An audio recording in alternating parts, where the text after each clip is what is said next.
कौन है जो पहाड़ों को मिनी पाकिस्तान बनाने की साजिश रच रहा है? कहीं मजार तो कहीं मस्जिद का अवैध निर्माण। आखिर कौन रच रहा है हिंदुस्तान के खिलाफ गहरी साजिश?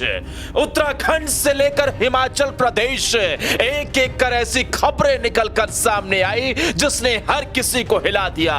लेकिन करोड़ों की आबादी सिर्फ एक सवाल पूछ रही है कि अगर योगी होते तो क्या ऐसा होता?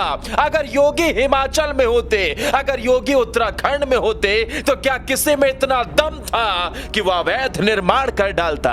अरे नहीं जनाब, किसी में दम नहीं था। लेकिन अब क्योंकि हिमाचल में कांग्रेस की सरकार है, अवैध मस्जिद का निर्माण हो गया।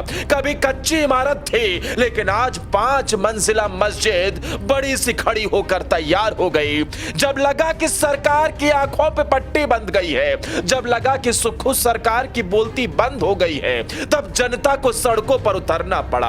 वहां की जनता ने ही मोर्चा संभाला और हर किसी ने अपने आप को योगी आदित्यनाथ माना। सड़कों पर निकल पड़े हिंदुत्व की दहाड़ लेकर और मस्जिद के मौलानाओं को हिलाकर रख दिया।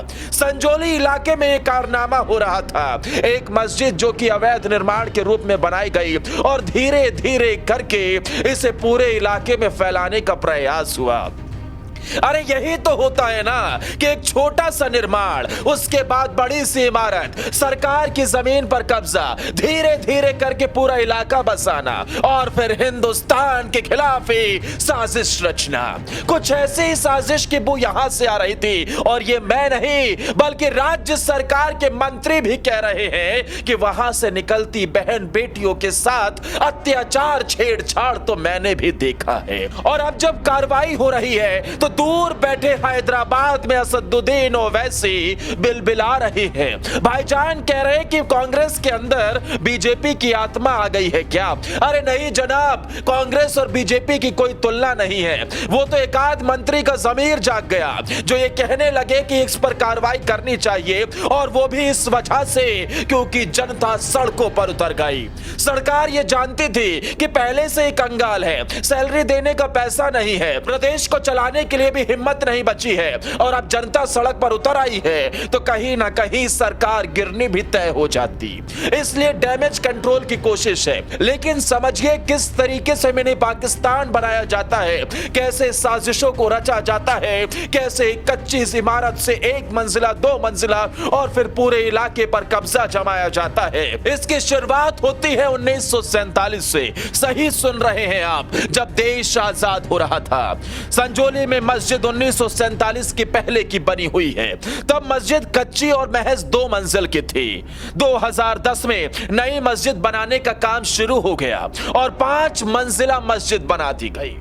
इस दौरान लगभग 35 बार, लिखिए से 35 बार नगर निगम ने नोटिस जारी किया और इस अवैध निर्माण को तोड़ने की बात कह डाली। मस्जिद के साथ अवैध शौचालय भी बना था जिसे नगर निगम की तरफ से 2023 में तोड़ दिया गया।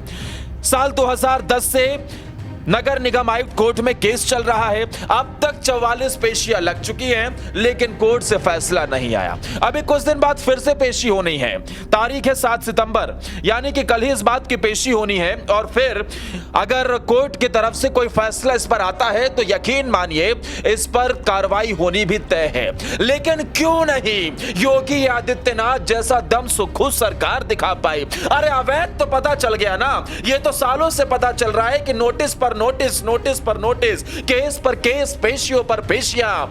दम है तो योगी की तरह कार्रवाई करके दिखाओ और इस अवैध मस्जिद को मिट्टी में मिलाओ। यही तो कह रही है हिमाचल की जनता।